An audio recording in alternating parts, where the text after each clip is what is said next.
से आज प्रधानमंत्री मोदी जी का अपमान हुआ, देश का अपमान हुआ, हिंदुस्तान का अपमान हुआ, उसको हेडलाइन बनाने की जगह प्रधानमंत्री मोदी को बेचारा दिखा रहा है ये गोदी मीडिया।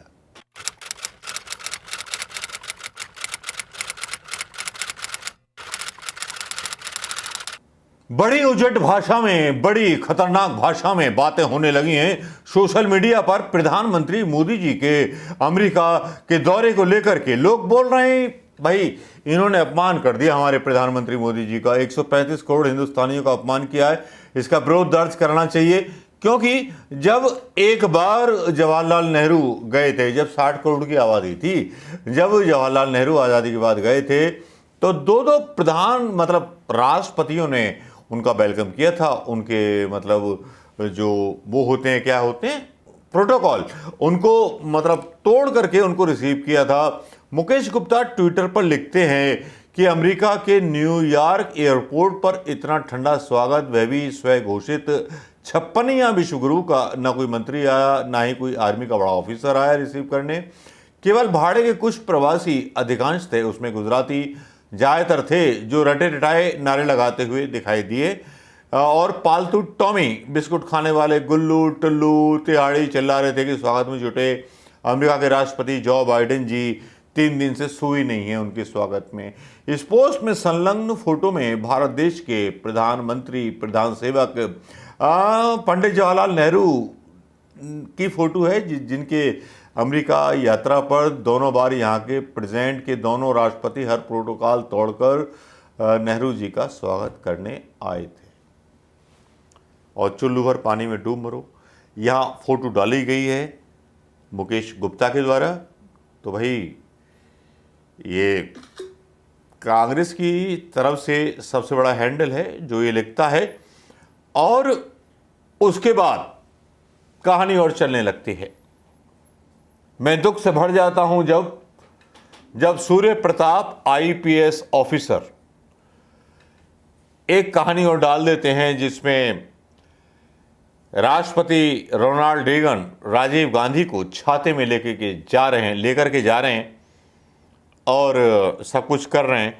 लेकिन आपको लग रहा होगा कि मैंने ये बातें क्यों बोली, मैंने किस लिए बोली, क्योंकि जिस तरह से आज प्रधानमंत्री मोदी जी का अपमान हुआ, देश का अपमान हुआ, हिंदुस्तान का अपमान हुआ, उसको हेडलाइन बनाने की जगह प्रधानमंत्री मोदी को बेचारा दिखा रहा है ये गोदी मीडिया कि बेचारे हैं, इनको बुलाया है, खाना खाने जाएंगे। अमेरिका का राष्ट्रपति उन्हें बुलाने आए नहीं। क्या इतना आत्मसम्मान भारत के प्रधानमंत्री के पास नहीं बचा है? या हमारा आत्मसम्मान 135 करोड़ जनता का बाइडेन के कदमों में डाल देंगे? खबरें बहुत दिखाई जा रही हैं। और सुधीर तिहाड़ी का तो कहना ही क्या, उसका लॉजिक ही अलग है। बाइडेन के लिए प्रधानमंत्री नरेंद्र मोदी इतने जरूरी क्यों हैं और वो मोदी के लिए इतने बेताब क्यों हैं?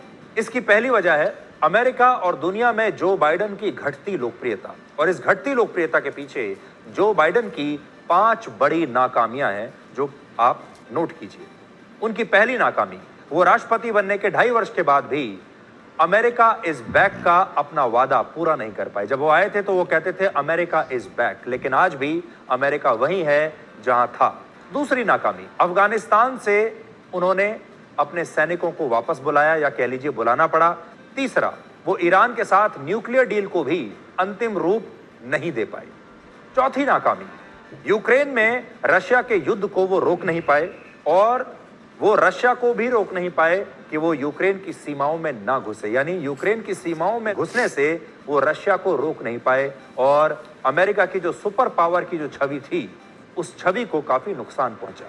और पांचवी नाकामी ये कि जो बाइडेन के कार्यकाल में चीन के साथ भी अमेरिका के रिश्ते और खराब हुए हैं। दुनिया में प्रधानमंत्री मोदी की रेटिंग सबसे ज्यादा 76% है, जबकि राष्ट्रपति जो बाइडेन की रेटिंग सिर्फ 41% है। जो बाइडेन की इस बेताबी के पीछे एक दूसरी वजह है भारत का सबसे बड़ा बाजार।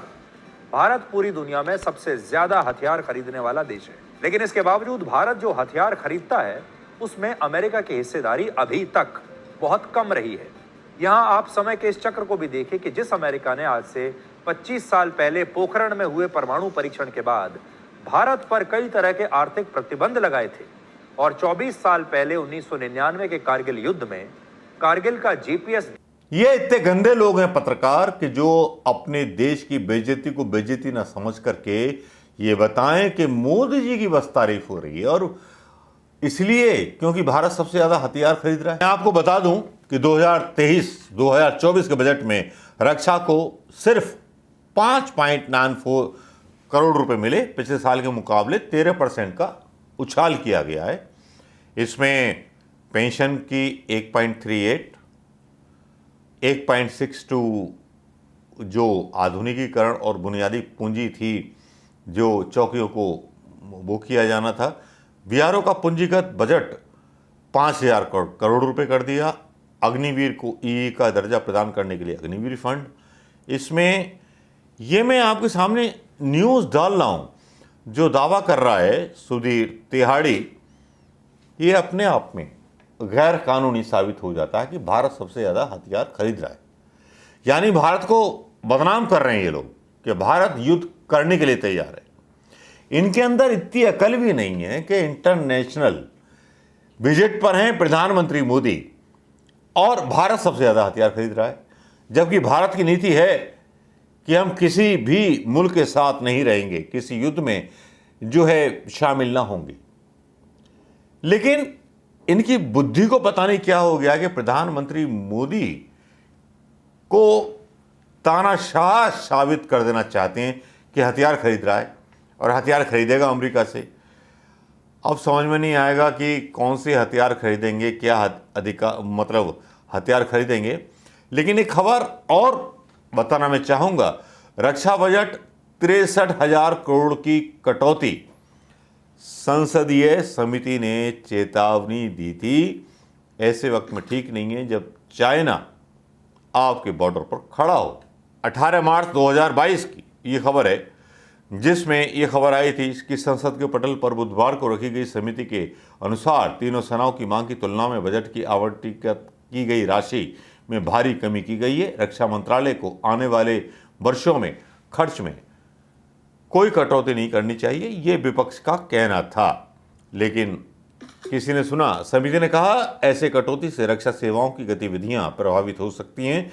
रिपोर्ट के अनुसार साल 2022-2023 के लिए थल सेना, नौसेना और वायुसेना के लिए मांग और आवंटन में क्रमशः 14,729.11 करोड़, 2020-31.97 करोड़ और 28,431.05 करोड़ रुपए का अंतर है, जो बहुत अधिक है। गौरतलब है सरकार रक्षा आधुनिकीकरण के बजट को अगले वर्षों में खर्च करने के लिए कैबिनेट नोट तैयार कर रही। तो हथियारों की बात तो आप भूल ही जाइए, जो दावे किए गए। ये 2022 की रिपोर्ट है और जो पहली रिपोर्ट थी वो मैंने डाल दी, जिसमें दावा कर रहे हैं कि अमेरिका के साथ बहुत सारा वो हो जाएगा।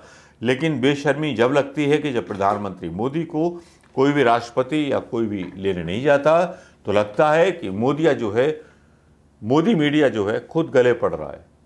आपका क्या सोचना है दोस्तों? हमारा मीडिया प्रधानमंत्री की चावलूसी में इतना बढ़ गया है कि प्रधानमंत्री को भी लगता है कि शायद मैं चुनाव इन्हीं के सहारे जीतूं। दोस्तों, सुधीर तिहाड़ी की खबर और जिस तरह की खबरें चलाई जा रही हैं गोदी मीडिया के द्वारा, उसमें क्या कोई आप अंतर पाते हैं? या क्या आपको लगता है कि जो गोदी मीडिया है कुछ ज़्यादा ही प्रधानमंत्री मोदी को जो है चढ़ाने के लिए अपने देश की बेइज्जती सहन करने को तैयार है? अपने अपने कमेंट इस वीडियो में लिखिएगा जरूर। नमस्कार, जय हिंद दोस्तों।